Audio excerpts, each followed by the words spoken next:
Terima kasih Bang Tola, Tobek Lala.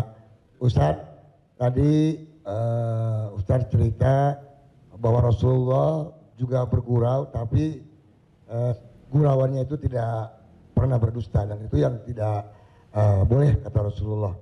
Sementara teman-teman pelawak sadar atau tidak sadar, lawakannya itu banyak berdustanya juga Ustaz. Cari-cari mengada-ada kan, karena memang tujuannya untuk membuat orang tertawa. Tapi kalau saya kan, maaf, saya bukan pelawak, saya peragawan Ustaz. Jadi peragawan pakaian anak-anak. Jadi saya dengar dusta kan gitu ya. Contohnya kayak tadi gitu. Atau Bopak umpamanya dia mengatakan dirinya ganteng, dia cerita bahwa banyak cewek yang suka sama dia, itu kan berdusta Ustaz. Iya kan? Fitnah kan? Kita Willy. Enggak, tapi kalau soal ketampak.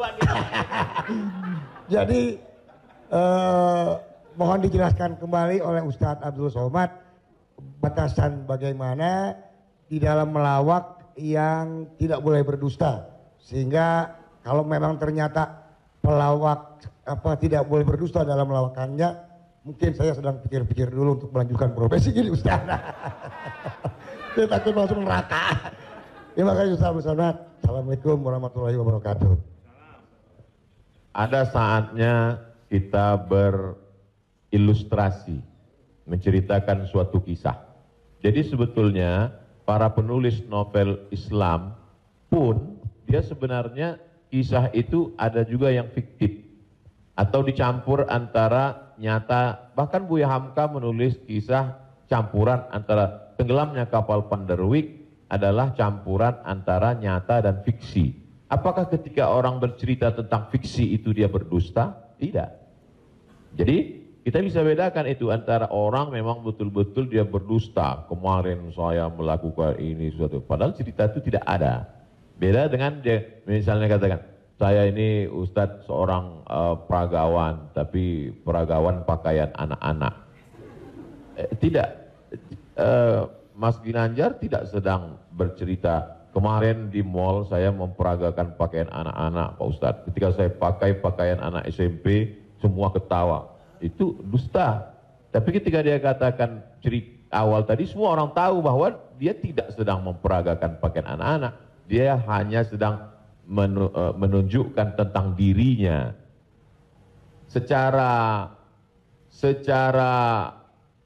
sebenarnya di balik kalimat itu Mas Ginanjar sedang menjatuhkan dirinya di hadapan orang lain. Kan? Dan kita tertawa dengan dia menjatuhkan dirinya. Mohon maaf.